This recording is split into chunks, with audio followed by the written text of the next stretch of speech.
everybody. We were happy to hear that many of you have already checked out our sponsor, Flipped, and some of you have even decided to use the application in your courses with your students. Flipped is the classroom attendance and engagement tool used by over 2,000 instructors across America. Flipped captures attendance, eliminates phone distractions, and boosts student engagement in a really clever way. This fall term, some instructors have already reported higher midterm grades, increased attendance, and reduction in attrition. If you are interested in learning more, Psych Sessions listeners will receive 30% off the regular price for a first semester trial when they sign up through the link www.flippedapp.co/psych. That's FLIPDAPP.co/psych. Thanks. Hello, and welcome to Psych Sessions, conversations about teaching and stuff. I'm Eric Landrum, along with Garth Neufeld, your podcast hosts. As the name implies, we center on conversations about teaching, but we often veer into other interesting topics, which is the end stuff. This is episode number 74, where I had the opportunity to interview Garth Neufeld. Yes, you heard that correctly. Garth Neufeld from Cascadia College in Bothell, Washington. Now, before you hear the interview, please allow me to share some listening tips and my favorite moments. Now, we might call this a commando or ambush or unexpected interview. Garth and I had a chance to meet in Boise not that long ago from the release of this interview. We do this from planning from time to time, and I kind of surprised him, and he was a really good sport, and so I really appreciate that. We kind of took it from the perspective of how I would interview anyone who was sitting down for the podcast, so you'll recognize some of my familiar questions if you're a regular podcast listener. We talked about his undergraduate years in Canada and how he went to graduate school. He went to undergraduate University of Saskatchewan and then went to graduate school in California. I did fall into a stereotype when I asked him, growing up as a kid in Canada, did he play hockey? Garth was very patient and kind with me. He played music. He played in bands. He sang with his family. They weren't a sports family on the weekends, but on Sundays, the family did church-related events. He talked a lot and very kindly about his counseling training in graduate school, his marriage and family therapy program. And one of the things that he shared that I really appreciated is that as part of his training as a counselor, he started therapy because that was just part of the deal. And one of the things he continued in that therapeutic relationship. And I'll let him finish that story as you listen to the podcast. I loved hearing Garth talk about his mom and dad. And so he tells some stories about them in the podcast. And I want you to enjoy listening to those and some of the traits and characteristics that Garth gained and was inspired by and is inspired by his parents. Garth talked about high school teachers as well as college inspirations. I liked that, and I don't know how much I had to do with this, but I think Garth gets some of his problem solving and ingenuity and this idea of being an entrepreneur from some of the things he's seen his father do. We talked about music was a really big theme for us in this episode, and the Psych Sessions theme. I asked him for a theme song, and he resoundingly said no. I learned the difference between a chord and a riff, and everyone in music knows that, but now I know that too. And how there were multiple drafts of actually the riff that you listen to at the beginning and end of every Psych Sessions podcast. I think I learned about the origin, or at least some of the origin, of Garth's love of travel. And so after this young man graduates in Canada, and before he goes to university at the University of Saskatchewan, he goes to New Zealand for a year. He saves his money after he graduates high school. And he goes in January to New Zealand for an entire year before he comes home and goes to college. And so just what an amazing thing for someone who's 18 years old to have the maturity to be able to do that. And he talks about what he did there and how it's actually, in essence, a family tradition. I definitely heard about where Garth got his work ethic from hearing about just the type of jobs that he had and how much he worked while he was in high school and college and graduate school. I think we ended on some really, really personal things that Garth was a really good sport to answer. He talked about really his, I don't so much about his religious beliefs, but more about the practices and how important that is in his life and those big ideas about, social justice and big ideas like God and existence and helping people through grief. And I just really appreciated, what he labeled and what I would label, sharing his vulnerability. And, it just makes me admire him all the more. It makes me as proud as ever to be his friend and his podcast partner. So I truly hope that you enjoy this as much as I did interviewing him and then listening to it again for these podcast notes. This is called a commando or ambush episode. I have a very special guest here in the Boise studio, Garth Neufeld. Garth, welcome to Psych Sessions. Thanks for having me on the podcast, Eric. Thank you. And so I have a couple of tips for you if you've never listened to the podcast before. So you want to get up real close to the microphone. And so what we tell our guests is to eat the mic. And so as comfortable as you can do that. That's a little bit too close. And so to our regular listeners, I hope that you really enjoy this. So Garth flew in for the day. What we try to do from time to time is we meet together to kind of strategize about where the podcast has been, where it's going. We did that today. This is a nice, crisp November day in 2019. And I did kind of ambush him with this idea. This was not on our agenda, not on the docket. We have a little bit of time before he motors back to the airport. And I thought, I'm going to do a real interview with him, not episode 2, where Garth and Eric introduce one another to the podcast world, but try to at least do an interview. You're okay with that?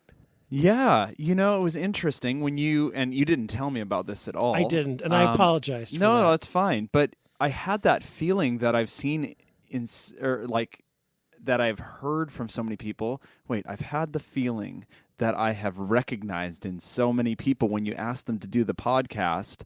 And there are those people who, these are the people who, if you say, hey, jump off this cliff into this water, it's going to be fun. And they're like, yes. But that's not most people. Most people are hesitant. And a lot of what you hear from folks is, what do I have to talk about? And I actually had that thought when you asked me to do it. And I thought, how strange is that? Well, and I don't think it's strange at all. First off, I kind of did commando this on you. It was kind of, you were blindsided by it. And we normally give people more than, 2 seconds of warning before we interview them. So I'm going to apologize again for that. But, you realize as you sat and reflected, I hope there is an amazing amount of things to interview you about. And, we kind of highlighted those as part of the Top Inc. Incubator that happened 2 weeks ago at ACT in Denver. And so, the things that you've done entrepreneurially. And so there's, as you think about it, and as I think about it, I know there's a ton of stuff to talk to you about. We wouldn't fit it all in an hour. And I think you recognize that as well. Yeah. Well, let's see. Well, let's see how we do here. It is going to be difficult for me not to just talk to you, and maybe we will just talk as buddies. Of course. But to be the center of attention is what you said to me. You said you really wanted it to be about me 5 minutes ago when you dropped this on me, and I'm going to do my best to try to allow that to happen. Thank you. And it's hard. I know it's hard, and you and I have had this conversation before. Someone's been in my ear, for the past year and a half, and I'm thankful for it, Jane Hallinan, who's been in my ear about taking compliments. And when I get a compliment from someone, not to deflect and not to say, oh, I didn't deserve it, or, oh, no one else was nominated for the award. And she's taught me quite well, Obi-Wan, that when you deflect that compliment, in a way, it could be taken as you are insulting the giver of the compliment. And so I've really tried to work hard and just kind of take the compliment and be appreciative and be quiet. So I understand how hard this is for you to be on the receiving end. I really do. Well, and it's gives me some empathy for our guests as well. And when you were saying that, it just about insulting the one giving the compliment, it's also, I think, a little bit insulting to the people who have supported you along the way, right? To deflect those things, because none of us does anything worthwhile in this area without 100 people lifting a finger to help along the way, and sometimes more than that. The mentors. So I was thinking about this earlier today. I actually thought a little bit about this, and so I think thinking about Jane, one of the things that I think makes her an exceptionally strong teacher, one of her many gifts, is her clinical psych background. And I wonder, for you, Garth, is one of the things that makes you an exceptionally strong teacher, do you think it's your counseling psych background?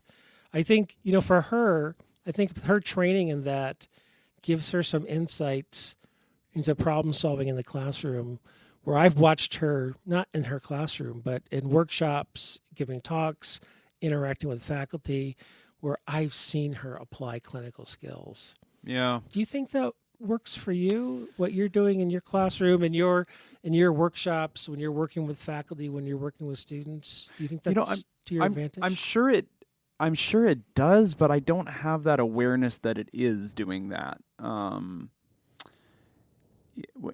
I first got licensed, and I think most psychologists kind of get this every once in a while, where people say, "Are you analyzing me?" Even if you're not a counseling or clinical psych. That was interesting, because I was actually trained to think in a different way about people's behaviors and their relationships, but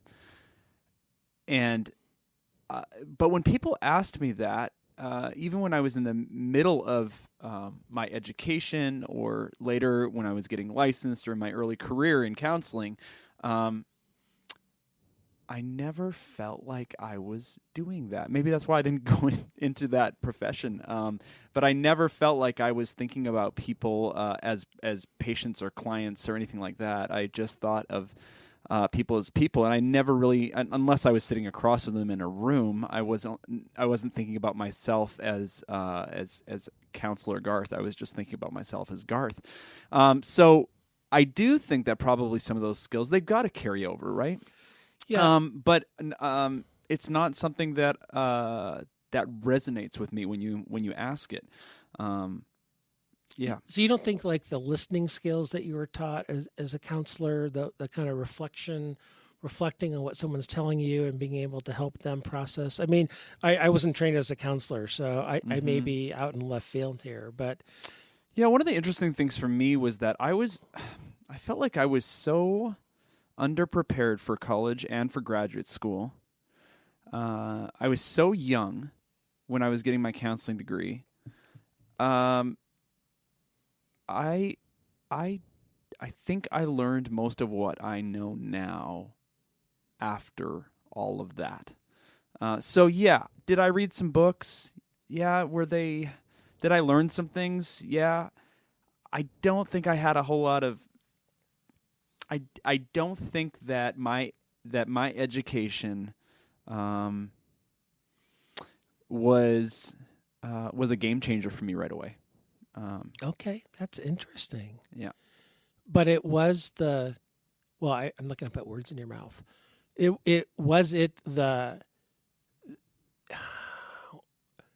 Was that the entree into it? It was the coin of the realm. Was it the thing that you had to do to be able to do the thing you wanted to do? Yes. Yeah. So you had to jump through the hoop. Yep. It didn't give you the skill set that you ultimately needed, but you had to do this thing because that's what everybody did. Yep. To have the job that you wanted. Yeah. And I was one of those, I was one of those naive students when I was in getting my undergraduate in psychology. I was naive and thinking, well, I think I just want to help people. And but that's not maybe naive, but it's like that teenager who says, I listen to my friends. I'm a good listener. And so I think that that's kind of where I was at when I decided to go into a marriage and family therapy program. And so not a ton of thought into my education. And I really did this method of like where I was from, you didn't apply to lots of different schools. I knew I was going to go to the University of Saskatchewan and just extend my high school education into college. That's what I was going to do. And then after I got a psych degree, I had no idea what to do with a psych degree. And so I ended up down in California. I applied to one college, and it was as much about the going on to get a master's degree in counseling as it was about moving out of Saskatchewan and moving to California. But the Canadian system has some important differences, right? So when you graduated from high school in Canada, isn't it a 3-year high school, or how is that different? It's not a standard freshman, sophomore, junior, senior. Mine was. Oh, it was. Yeah, and okay. I really think it probably differs from province to province. Okay. But yeah, no, it was 9th through 12th. Although we never used the freshman, sophomore, junior, senior. What do you use? Grade 9, grade 10, grade 11, grade 12. Grade we don't 12. even say 9th and 10th. We say grade 9. So grade 9. It's a quick giveaway for a Canadian when they say grade 9. Really? Yeah. Oh yeah. Okay. So after grade 12. You graduate. Yep. And then you go straight to California. No. Then I went to the University of Saskatchewan. Oh, University of Saskatchewan, get your undergraduate. Yeah, but I was more interested in playing music at that time than I was about. So I was playing in a band, and we were touring, and we were making an album and doing all those kinds of things. Okay, I want to come back to that in just one second. Uh-huh. And so forgive me for the stereotype. I have to ask this. Did you want to play hockey?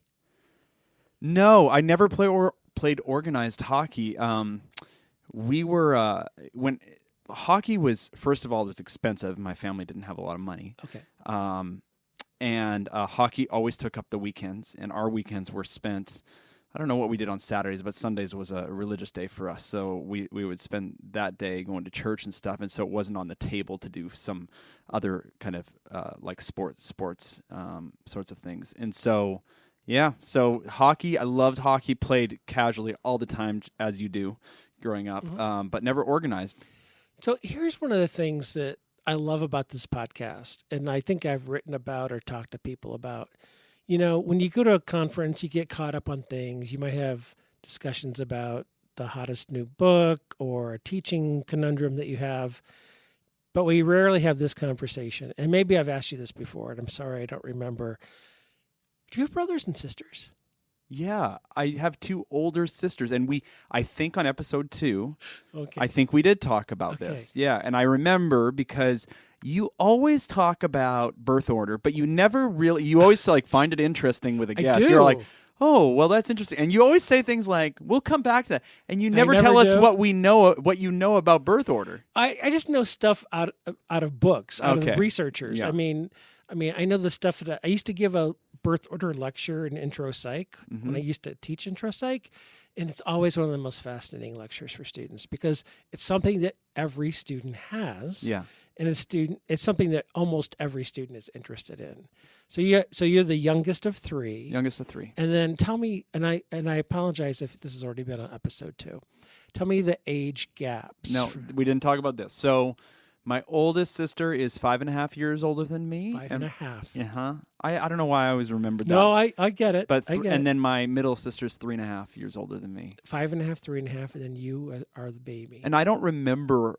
At 5.5 years, I barely remember my oldest sister as we were growing up. We were far enough apart. Really? Yeah, so that's close She was enough. just doing different stuff. And I really remember my middle sister mostly because we fought a lot. So was it typically the two girls against the boy, or was it the two younger against the older, or not so much? Am I getting it totally wrong? Yeah, I just don't remember a whole lot of like interaction with my oldest sister. And now we're all really close. That's awesome. So, yeah, which is cool. Yeah. And by the way, let me jump back to something Of course. that you asked about, which was the counseling thing. Just one last thing. I think the thing that has most shaped me, not only as just as a teacher, but probably in all the different kind of hats that I wear, whether as husband or friend or entrepreneur or whatever, including teacher. When I started graduate school in 2002, one of the things that we had to do is we had to find a therapist. They wanted us to experience, and I'd never been in therapy, and so they wanted us to experience that, so it was part of the requirements of the program. And I stayed with that therapist for 17 years, and she just retired last week. Last week? Yeah, we just had our last session after 17 Oh, years. my goodness. And I would say that has been the most influential thing in the person that I've become in like that relationship. That long 17-year relationship has really worked its way into my professional and personal activity. Well, first off, thank you for sharing that, because that's really it's really empowering that you would share that. Secondly, other than your family members, that's got to be the longest relationship in your life, right? Yep. That's longer than you've known your wife, Danielle. Yep. So, without going into too many details, I'm guessing it was a tearful goodbye. Oh, it was the second to last session was absolute torture. Halfway through, I just looked at her and I said, "This is awful," and it was wonderful, but it was awful. You know, it was just torture, and it's grief. It's so. Yeah, so that was the second to last one, but I'm glad I got all that out, because on the our last session together, I was able to really just say things without that I wanted to say without bumbling so much. But there was times where I just couldn't get words out, because it was just one of those long relationships. Boy, that last one, I hope that one was half price. I'm just saying. I hope the last session was half price. So hockey wasn't part of it, but where does music come in? Is that a family trait? Is that a family characteristic? Yeah, Dad played. I want to say he probably played a couple things, but my dad played accordion by ear, and he still does. He still has his accordion, and he was really, really good at it. But he never learned music. He just played it. I guess he took accordion lessons when he was younger, but that was always kind of. I thought it was nerdy, I think, growing up, and then when I got older, I was like, no, that's pretty cool that you played the accordion. He also sung.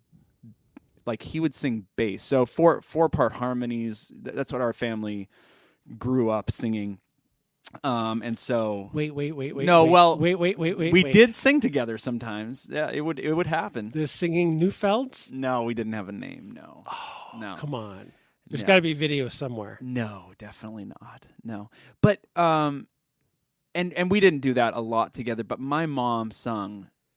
My entire life, and she was always in. I think she was in an all-women quartet that then they sung. A lot of this is religious based, of course, stuff. Yeah. But I'll tell you, something happened in my wiring in my brain where and I realized sometimes I think you get older and you're like, oh, not everybody can do that. Not everybody can pick out third and fifth harmonies. And so I realize now that it was probably a lot about the environment that I was raised in. There was always a piano being played, accordion. My oldest sister was really proficient piano player. I play everything now, but nothing really great. So we'll circle back to that. But it's interesting, I know you mentioned that hockey was very expensive Yep. and time consuming on the weekends, but it strikes me that a musical family could also be very expensive as well, with all the different instruments. And a piano strikes me as a very expensive one-time instrument, as Yeah. opposed to hockey over and over and travel and all that. Yeah, they So, put us into lessons too, and I guess that's how they wanted to spend the money that they did have. absolutely, yeah. And I think that it was a pretty good decision. I agree, because I think music can be that lifelong gift that you can enjoy. Even if you don't play an instrument, you can enjoy listening. I think hockey, I suppose it could be as well. You probably don't play your whole life, but you might enjoy watching on TV your whole life. So I understand that as well. So that's where you become. So I want to circle back to, you go to college in Saskatchewan. Do you start as a psychology major? No. This might be episode 2. I'm gonna just go for it like it's new. But this is where I start as a business major, because both Why? both. I'm sorry. You're going to answer. Well, it's funny. Both my sisters, my parents didn't go to college, so not like the way we think of college. I think my dad maybe did a year, or my mom or dad, or both of them did a year of Bible school or something like that, some sort of religious school, but non-accredited, that kind of thing. Sure. And so my oldest sister, she went and got what we call a commerce degree, which is a business degree at the University of Saskatchewan. And then my middle sister went and got a commerce degree. The oldest one was an accountant, the second one in marketing. And then I came, and I thought we were all good at math. It was just, we liked math and we were good at it. And so I thought, well, I'll just go into business. I think I came from a family that was where my dad in particular said that it was sensible to get a job. It was sensible to do some education where you could get a good job afterwards, and that was really what it was about. And I was just right now reflecting on, my dad and I are very different. My dad is he was a farmer. He's a mechanic. He had his own contracting company for years. Those skills did not get passed down to me. But okay. Not in those ways. All right. Yeah. I'm going to let you finish your thought. I'm going to circle back. Yeah. Well, and so it just made sense to me that this is what you do. You finish high school and then you go get a business degree. No advising. I don't remember high school advisors at high school. I don't remember seeing an advisor at the university. I just kind of figured it out. I guess I guess savvy enough to know where to look, that there was some sort of system that you needed to follow in order to graduate, and that there were certain classes that you need. But I didn't understand distribution requirements and stuff like that. I had no idea, but it just looked to me like that there was a path forward, and I needed to jump through these hoops, and eventually I'd have a degree. And then I ran into an economics course. By the way, I'm at this point, bad student, never really studied in my life. In high school, I had kind of one really inspiring teacher named Rick Clark. I had lots of good teachers, but he was the one who pushed me. And so when I got to university, I ran into this microeconomics course and didn't get it. It was just challenging to me. Took my first exam, failed my first exam ever in my life, and pushed through, and growth mindset. No, not at all. I dropped the course. I said it was kind of a sign to me that this was not enjoyable for me. And I knew that I enjoyed people, helping people. And so I started looking into psychology classes, and my intro psych course, I think I got, the grade was reported in percentage. I think I got a 68% in my intro psych course when I took it. So I don't know what that translates to, but barely passing in any case. Yeah. Okay. And now you co-chair the Introductory Psychology Initiative for the American Psychological Association. Unbelievable. That's quite a comeback. It's That's quite quite a a success story. I bet Regan Gurung didn't get a 68% in his Psych 100 I have class. no idea what grade he got, but I'm sure it's a compass point away from success. I'm sure it is. I want to go back to your comparison of yourself to your father. Uh-huh. There's the surface story and then there's the deep story. And on the surface, the two of you didn't do the same things. And for our listeners at home, I'm using air quotes. Yeah. You're right. You didn't do the same things. But don't you think in many ways you did do some of the same? So tell me again. Tell me what he did. Can you remember your phrase that you used? Yeah. So he was a farmer. He was a farmer. He he's owned his own contracting company for a number of years. I probably said something else, but I can't recall. Did he invent things? Did he make things? You know what? Actually, as I think about kind of his skill set, he is definitely an innovator. I remember, and still to this day, he'll come do work on my house sometimes, and and we built a bedroom in our garage, and there is some. Whenever you're building those kinds of things, there are these challenges, these problems to solve, and I get to see him. I've seen him do this over the years, where he just gets stuck on something, and he can't quite figure it out, so he takes a break, and the break might come at night, and so he'll lay in bed, and he'll just think through it until he's got a solution. So he's got this knack of really of solving problems in really interesting ways, and just trusting his mind that he can work out a solution to a problem, and that's been really cool to watch. But I don't think that's what you asked. Well, but if you just take a step back, you don't see that in you. You don't see that in that you're a maker, just like a farmer is a maker and a producer. It's not crops, but it's knowledgeable students. And you're an innovator and you are a problem solver, and you might take a step back. You don't see that same skill set. No, now that you say it, You're I a think musician like he's a musician. Mm-hmm. Yeah. That's interesting. He's a preacher, and I don't know how many of our audience members know this, but you're a preacher? Yeah, well, he's not a preacher, but he was definitely. I'm sorry. He was definitely a leader. I'm sorry. No, yeah. Yeah. No, those are really interesting things to think about. I think we talk about the imposter phenomenon a lot. Yeah. I think I didn't have a huge dose of that, probably because I was a little naive early on in my career, especially. But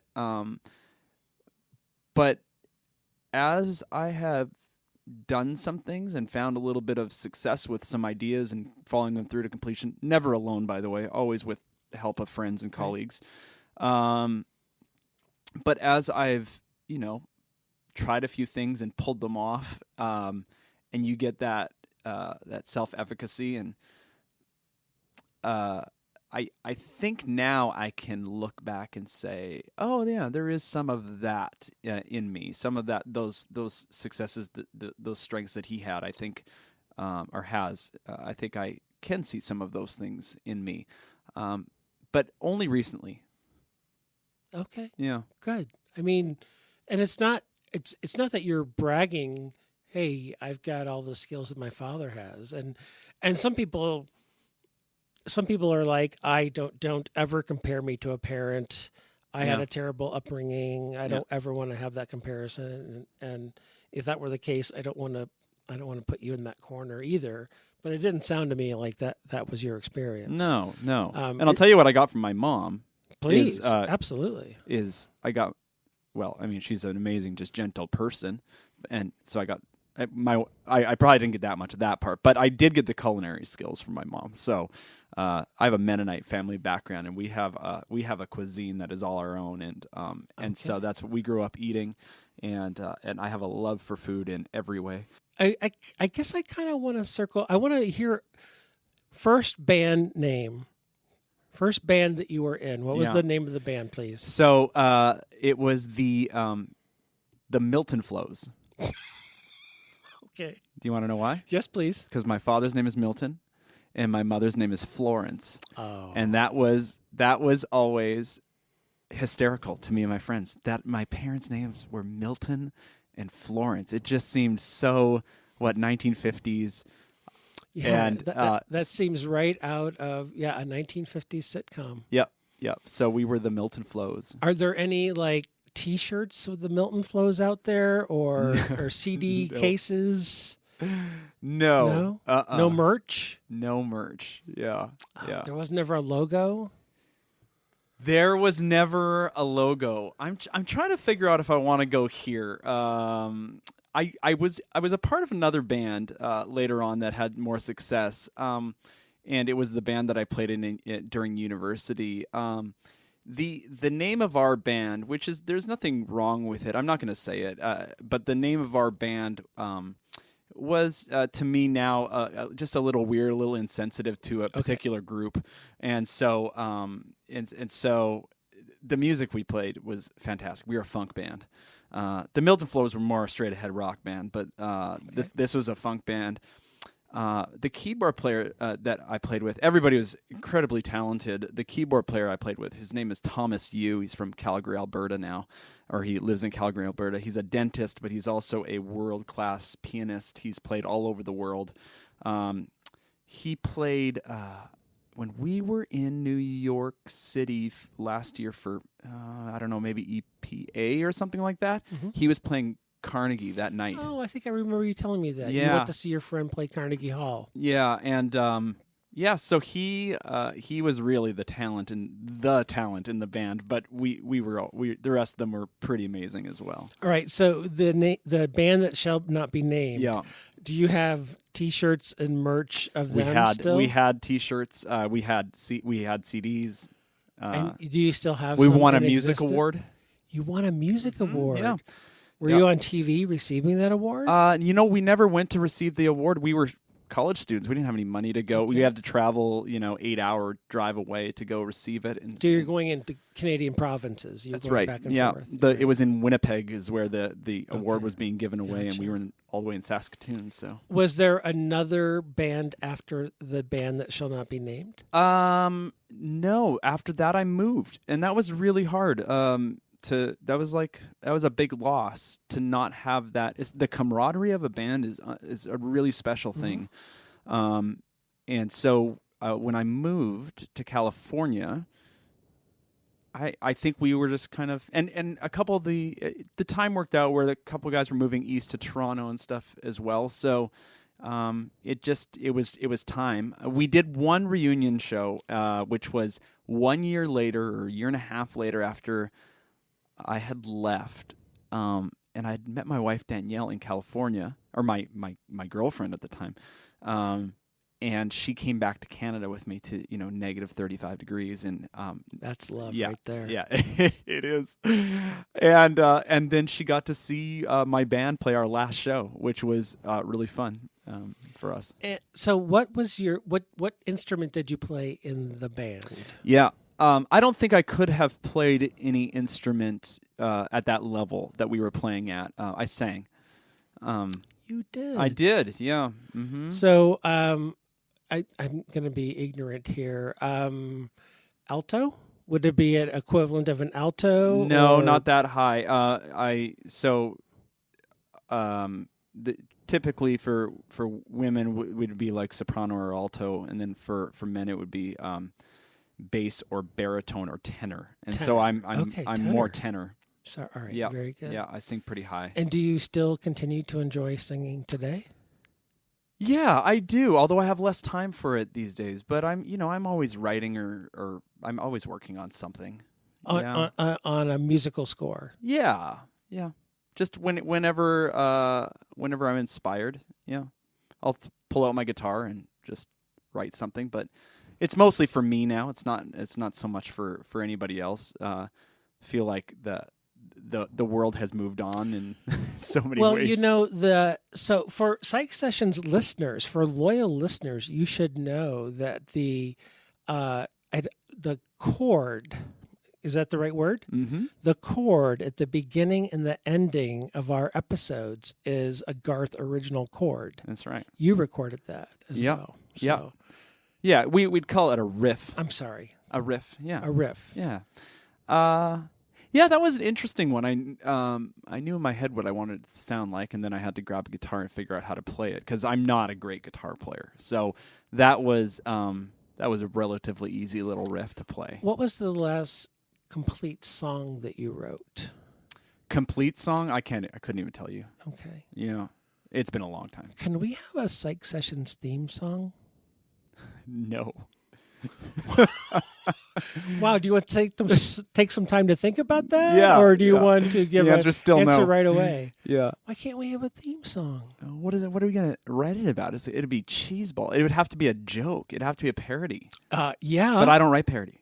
You don't want to write like a Gilligan's Island? Oh, I take myself way too seriously. A 3-hour podcast. Long form. 3-hour podcast. Yeah. The interview started getting rough. The tiny microphone was crushed. Oh my gosh. No, but I sure appreciate that you just did that. Gilligan and the Skipper? This is where I think you would do well with something like that. And you would actually find enjoyment in it. I would, because I would have fun laughing at myself or with myself or all three of us. That's something I'm working on in life, is trying to be a little looser with not taking myself so seriously. Okay. Yeah. And so you think you take yourself seriously? Yeah. Okay. I think Fair so. enough. Yeah, I think so.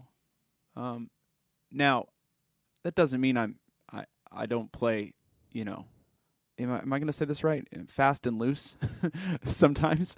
That I don't take life kind of I don't have a lot of fun in life. There are certain situations where where I take myself probably a little bit too seriously. Like it's hard for me to laugh at myself. Okay. In certain situations, and especially I think professionally, easier with close friends and family than it is obviously professionally. I don't know if this will be the case for you. I think it may change with age. Mm-hmm. The line that I've used forever, and I actually believe it, is I take my work very seriously. I just don't take me seriously. So the work that I do, the work that we're doing with Psych Sessions, getting our interviews out Tuesday mornings, every other Tuesday morning, I take that very seriously. But if someone accidentally down the hall here at Boise State were to slight me in a comment, I don't really care. I don't take me seriously. Slight my work, I care more about that. I was talking to somebody yesterday, one of my colleagues, about could someone, no, it was a student. We were having a conversation. We're talking about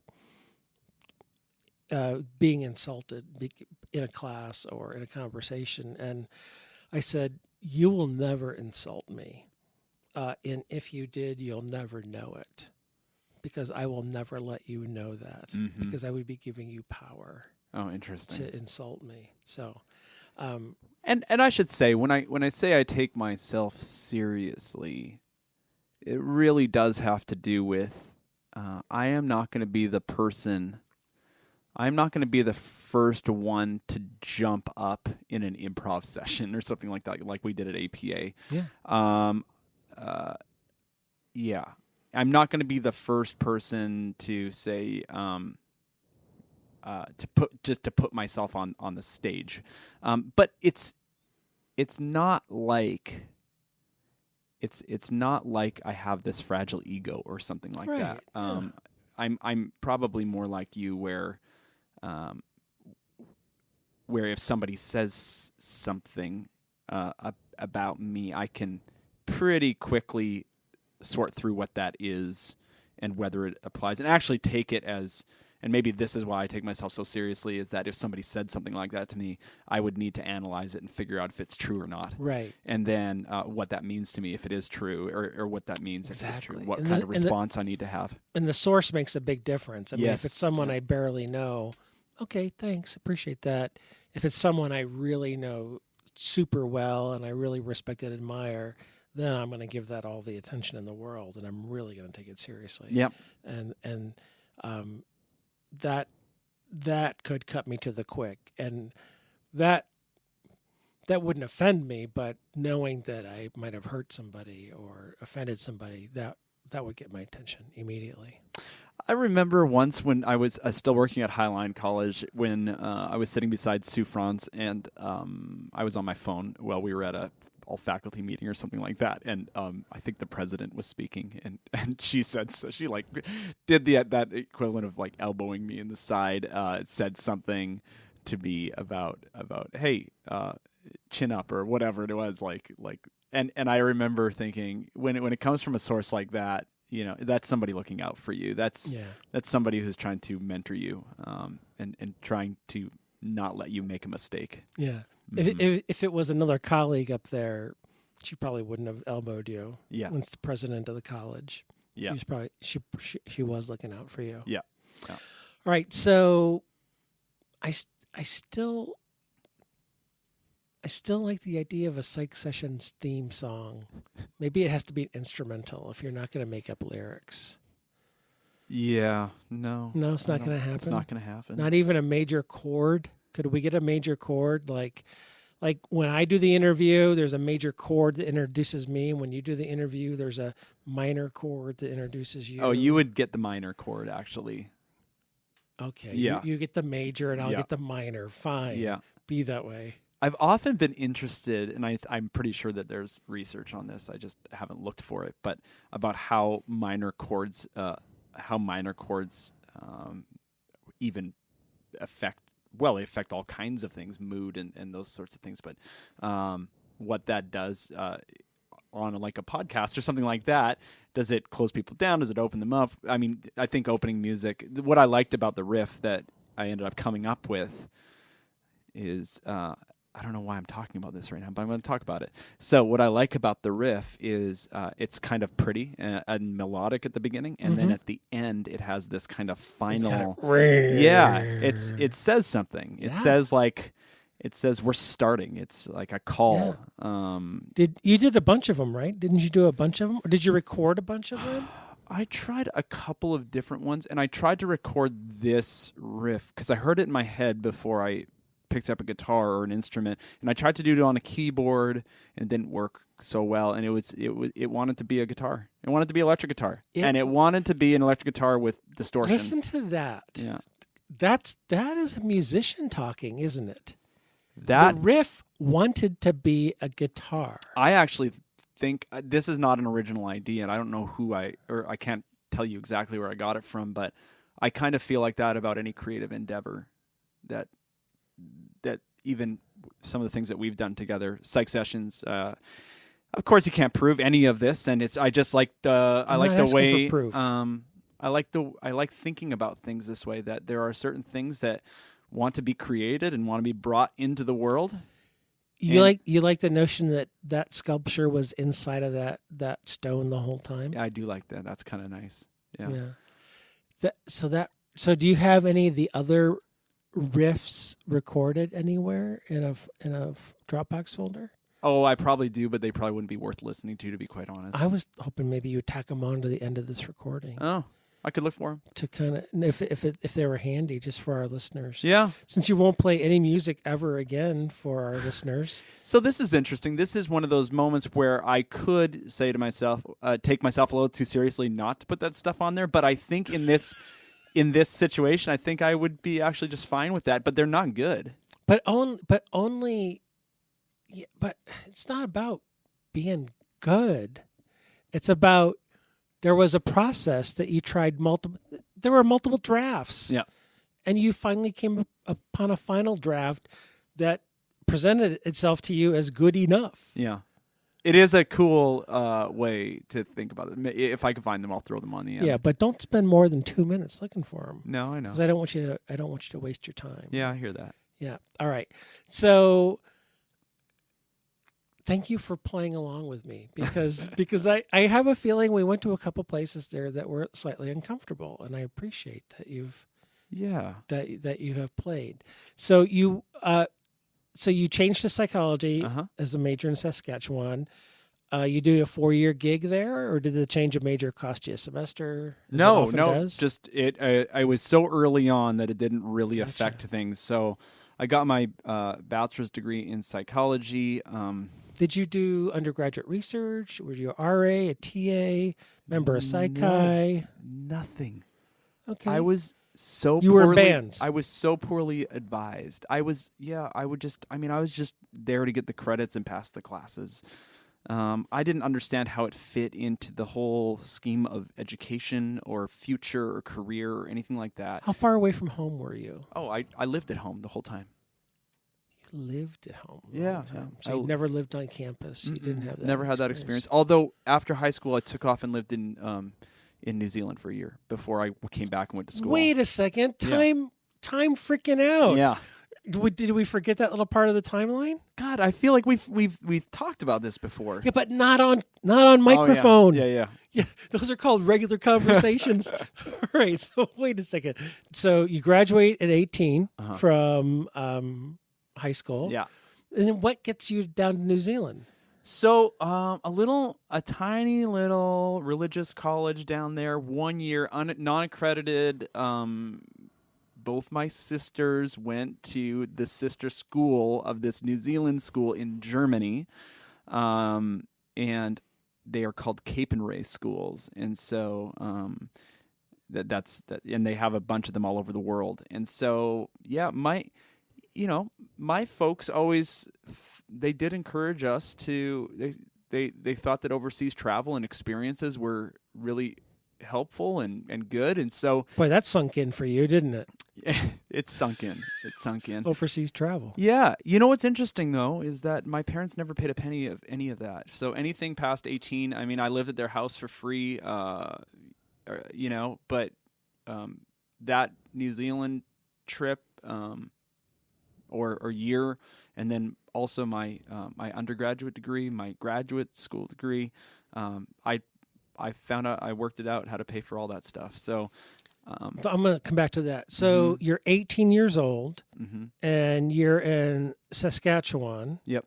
And I'm going to guess you get yourself to Toronto, and you fly Toronto to Auckland? Let's see. No, it was through Hawaii, so I don't know which way I went to Hawaii. Holy crap. Yeah, so it was... Now, I didn't get to lay over in Hawaii. I remember that because it was like we were in Hawaii in the middle of the night, and then just transferring planes and then off to Auckland. So I think it was probably Vancouver, Honolulu, and Auckland. Yeah. So when you went the other way. You didn't go to Honolulu and fly straight south. I mean, I think you flew south under the planet, so to speak. You didn't fly. Oh, interesting. Yeah, I don't know. I'd have to look direction? at a map. Can't think about it right now. Yeah, sorry. No, it's fine. Oh my gosh, as an 18-year-old. Yeah, can you believe that? You just got on a plane by yourself. By myself. Flew to New Zealand. And lived there. Figured it out. Lived there for a year. No mobile with a bunch of people phones, no. That you never met. Yeah, I almost got kicked out like second weekend. For smuggling in booze? Drinking, smoking, for being a kid. Breaking all the rules. Yeah. Oh yeah, but those conservative kinds of places, they like you to follow the rules. Well, yeah, of course. My gosh. Were you in Auckland? It was. Or you Wellington? Nope. It was just outside of Hamilton, which is about an hour outside of Auckland. Okay. And it was like a farming community. There's tons of sheep. I remember a lot of sheep. Beautiful, just so green, kind of in the middle of nowhere. The actual town was called Cambridge, so we were actually outside of Hamilton in this little town called Cambridge. I didn't have money I didn't even have money for. I remember there was a KFC in town, in New Zealand, which was weird. And I remember I couldn't even afford like a $3 sandwich. Everything was so tight at the time. Yeah. But what did you do there for a year? Were you a missionary? No, just took classes and really just hung out, learned how to play guitar. But your parents didn't pay a tuition. Oh, I paid a tuition. You paid the tuition. Yeah. Mm-hmm. So did you save money in high school to do that? Yeah, so I think I left in January. So I graduated high school in June of '97, and then I just worked my butt off. I think I always had multiple jobs. I think at one point I probably had 4 jobs at the same time, but I wouldn't have ever had it any other way. I was just very social. I loved to work. I loved to make money, and then I loved to go out at nights with my buddies. So that's what we did. That's how we lived, and we all did that. This is very informative about you. Really, it really is. This work ethic. This is where it comes from. You love working. I mean, you love working all the time, and I've seen you work so hard on so many things. This explains it. For me, yeah. This is where it comes from. It starts in high school. Interesting. You're working your way for everything. You're paying for everything yourself. Yeah. Starting the day after you graduate, you're saving to go to New Zealand. Yep. And then you're paying for college. It's interesting because I think the gift that my parents gave me, and don't get me wrong, like I drove their cars and stuff like that. So there was some things I didn't have to buy, but I think the gift they gave me was that you're going to do it yourself, and you can do it yourself. I think that's an amazing gift. Yeah. And I think it's a gift that many parents have a hard time with, including me, with my own children, to be honest. Absolutely, it's a gift. Yeah. You're in New Zealand, 4 years in Saskatchewan, and you go to grad school in California. Yeah. 2 years? I did it in 2 years. I think there's some friends of mine who were down there who did it in 3. Sure. And to me, it was seriously, it was a money consideration. The longer time I spend in school, the more money it's going to cost me, and the sooner I can get my license down the road, the sooner I can start paying off these loans or whatever. So yeah, I took that. Ran into a great mentor who was one of my professors there. His name is Kevin Reimer. He is now I think he's the dean or he's the head of the psychology department at Fresno Pacific University. And so I actually my graduate degree was at the seminary at Fresno Pacific University. So they did a lot of different types of Christian degrees, like Christian education degrees or Masters of Divinity, those kinds of things. And some of those had shared classes, but then they also had a marriage and family therapy program. And so that was the program that I did, but it was in a seminary, which was kind of interesting to look back on. And that's where you met Danielle while you were in California. I met her down there while I was in California. Okay. Yeah. So we're going to bump up on time here in a minute. And some of your story you have told on episode 2, and you have told in a sidebar about Shared Space for All. So I don't want to really focus too much on that because those stories are in other places. But I do want you to talk, Garth, a little bit about your entrepreneurial spirit. And so whether that's and maybe where those ideas have come from, because you've launched a lot of these different things and some leadership things you've done as well. So whether it's leadership in STP or the incubator or even your original idea for a podcast and what you did with that. I mean, so I think some of that comes from your father. I'm not so sure how much from your mother. You can talk about that. But then where does that get nurtured? I mean, I think obviously Danielle played a role with Shared Space for All. Yeah. You kind of played off of each other. Yep. Can you talk about that a little bit? Yeah. It's funny that we're talking about when I played in a band in college. When I look back on it now, I wasn't the most talented person in that group of 7, but I was the one who kickstarted it. I organized merchandise. I ordered T-shirts. I got them printed. I made sure there's people behind the table.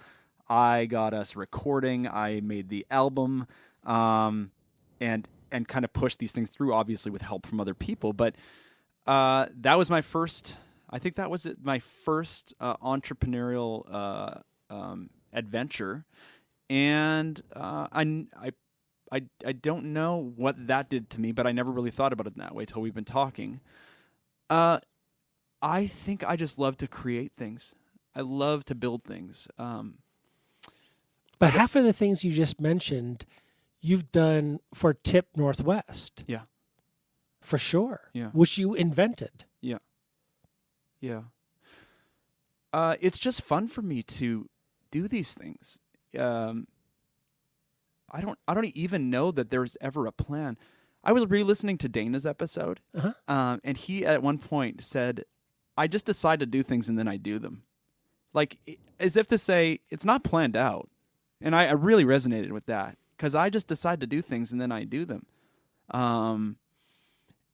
And there are two kind of things that I really take seriously. And one is that these ideas, I really do think that a good idea does want to be expressed and produced.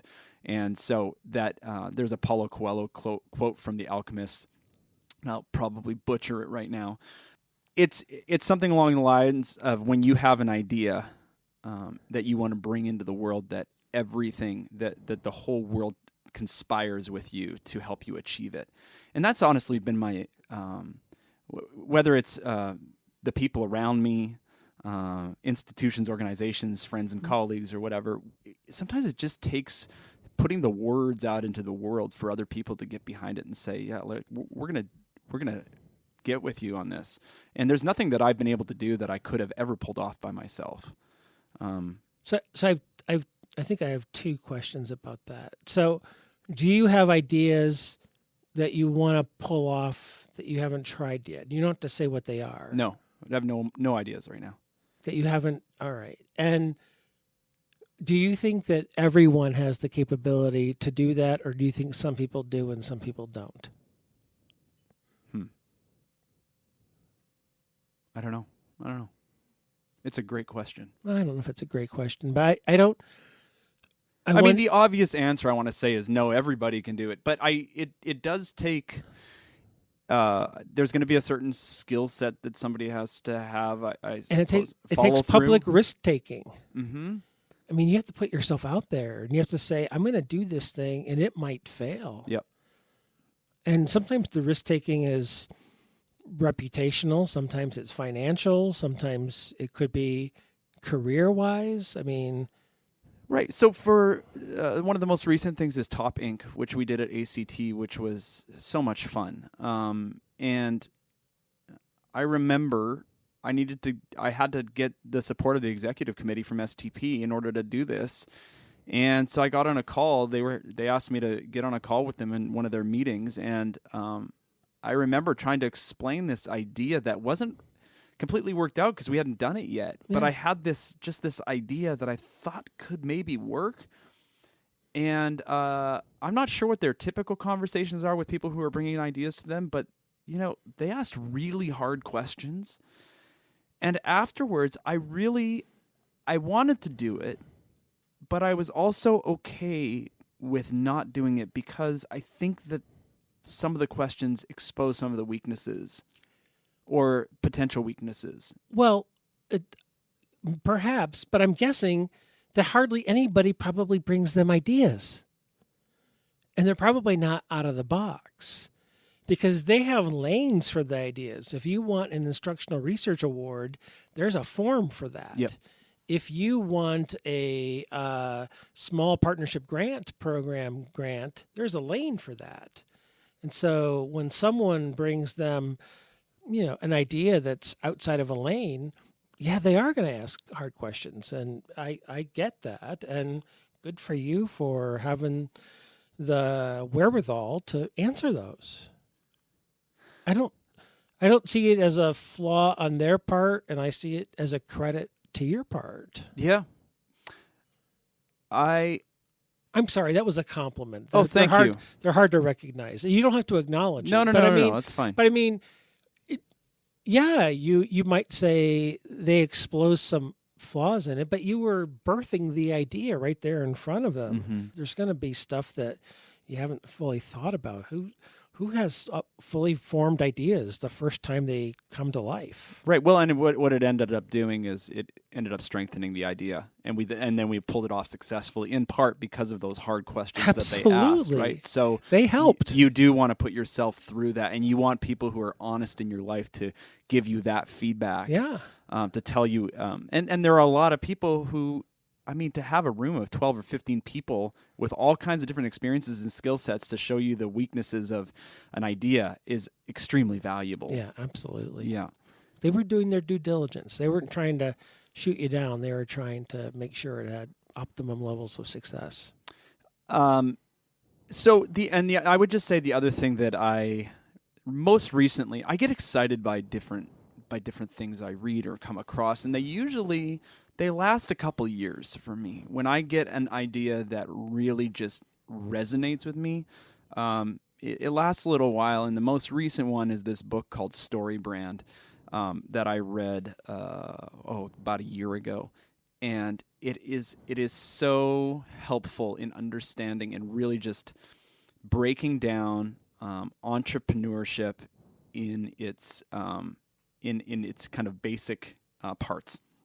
And I've talked to you about this, and you bought the book as well. Yeah, you made me buy the book. Yeah. I bought the book. Yeah, and it really resonated. I don't know if it resonates with other people. I have no idea, but I listen up when something just resonates with me like that. And the final thing I'll just say about kind of starting things up is different projects, is that I think in our field, in this like professional field where most people have this predictable sequence of education and have done research, worked with, I think, what was the question you asked me, if I'd worked in a lab or something as an undergraduate, and where those answers are often predictable along this path, I have such a deficit in some ways in those areas of like what is the norm, that I'm not sure that I've understood,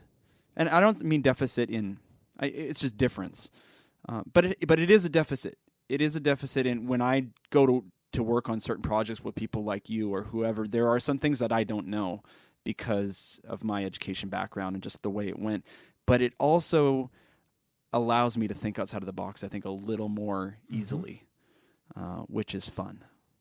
And then there are people like you who say, yeah, that sounds fun, let's do it. Of course. Yeah. Because it's fun to think outside the box. It's fun to stretch your skill set. Who wants to do the same thing all the time? If you want to do that, go work in a factory, go work on an assembly line. The beauty of higher ed is that we do get a lot of control over our lives. We do, but it can very quickly turn into an assembly line. Yeah, if you want it to be, you could do that. Yep. You could very well do that. All right, we're almost out of time. Okay. The plane is almost. Are you doing okay? No, I mean you promised me craft beer at some point. Yes, yeah, I know. That's why we're going to leave and go do that. Okay. I will keep that promise. All right. And I don't know how much you want to talk about this. It's up to you. What would you call your formal title? Are you a preacher? Are you a minister? Yeah. Are you? I know you're a religious person. What would you? What would you call your title in that part of your life? Yeah. Officially, on a website somewhere, I think it's associate pastor. I have weird associations with that word. I have a great respect for the word minister. I really like that word. I think the work. I think the work, and this is very, very part-time for me. It's on the side. I've been with this. I've always been involved in kind of religious institutions since I was very young. But I've been working with this current group of people at Westside Church in Seattle for, I don't know, over 10 years now. I do a lot of the music stuff. But really where I feel alive is thinking about really big ideas, like God and like existence and Are there any bigger ones than those two? I mean, seriously. Right. Well, and I think some of the most meaningful times, though, I've had in that role are walking people through grief. You know, the show of what I think religion has become, and mainstream Christian religion has become in the U.S. and what we see all over the place. It doesn't do justice to. It's not quite accurate to many of the people who are in the trenches, just walking with people through very difficult lives and challenges, and so that's the work that I think is worthwhile, and it's amazing what those groups of people, those communities of people. We have our own tribe at STP, right? Mm-hmm. Those tribes of people, they can come together and do some really good work in the world. And so even for the work that Danielle and I do together through sharedspaceforall.org, that work, this community of people have really come behind us. In some ways, they've inspired this work. They inspired this work for us to do. And then now they've come behind us, and they are our biggest supporters of what we do to help young people in Thailand. So, are you, when you're involved with the church, you mentioned music. Are you organizing music? Are you singing? Are you playing an instrument? Yeah, all of the above. So I have realized that I'm a good administrator, and so that has served me well in that role. I used to play a lot more than I do now. And now I just because I've got other things going on professionally, I'm traveling a lot and stuff. Sure. So I organize that all. I provide some leadership to it. I just pulled on a kind of a co-leader to help me do that, and she's wonderful, and she's going to be a great help to me. But yeah, it's my musical outlet right now, and I do whenever I am playing music, and this has been in bars when I was playing in Canada, or in churches when I have played. That is the one time where I don't have to take myself seriously, and it's about just being authentic and as raw as I can be. So that's. Do you? I promise, we're almost done. Yeah. Do you ever get any semblance of that in your classroom, or is it just not the same? Say more. What do you mean? Well, when you're in that church singing. Yep. Your real authentic self. Mm-hmm. When you're in that bar playing, you feel that real self of yours. Yeah. That's that place that you love to be. Yeah. You can be the real you. But the classroom is kind of not. No, I hit that. There's a moment where you hit that authenticity, and I think at various points in your life, at least for me, and it does happen in the classroom, and a lot of it happens for me when psychology intersects social justice, when I can talk to my students, or when psychology I can think of times where I'm telling my students about whatever the concept is that we're talking about in Psych 100, and I'm really just trying to convey to them, this is important to your life. You need to get this. You need to remember this. This will come up for you. And when I sometimes, preaching a sermon is just about speaking truth, and that to me is in those moments I kind of feel like it's preaching, because you're resonating with, you have an important message for people. Yeah, I think in all three, maybe the common thread is storytelling. Whether you're singing in the bar with playing music, or you're in your classroom, or you're preaching from the pulpit, I think it's all storytelling. Yeah. All right, one last thing, and then we're done. I've never seen you teach in your classroom. I've never seen you preach in your church. But the closest thing I've come to it is I saw you give a talk at the first Shared Space for All fundraiser. And the biggest mistake that was made, not by you, the biggest mistake that was made that night is they were not recorded. And I wish they had been, because you were amazing. Oh, thanks. It is, I worked really hard on that talk. At benefit dinners, you want to make sure that your closer can get that money in. But in some ways, we have the easiest thing to for people to get behind, and that is dignity for children and safety for children. And so that was an inspired talk. I gave a talk last year at the same thing. It was good, but there was something inspired about that talk. People were moved, and I wouldn't. This is where I don't see ideas like that. I think want to be expressed. I don't always think that I have this thing that you can't explain and that I could never prove. But you bring those people together in that room for that event, and I tell this story about those kids. I work really hard on it, but then there's the moment where it comes across and everything works together and people are moved. And sure, you can explain that all the way in all kinds of ways, but to me there's, and I think what you're giving voice to is that there are these very few special moments that you get to just be in the room for an experience, and that was one of them. And I was in the room for it too, and experienced it, even though it was, coming out of my mouth. Closers get coffee. You have to remember it's from Office Space. Closers get coffee. Absolutely. Garth, thank you so much for surviving getting sideswiped and surprised. It's been awesome. Well, I'm going to be thinking about our coming guests being in the hot seat on this side, and I hope it wasn't that hot.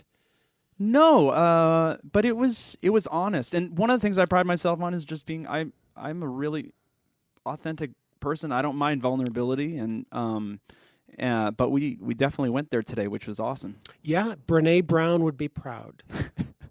Okay. All right. Thanks, man.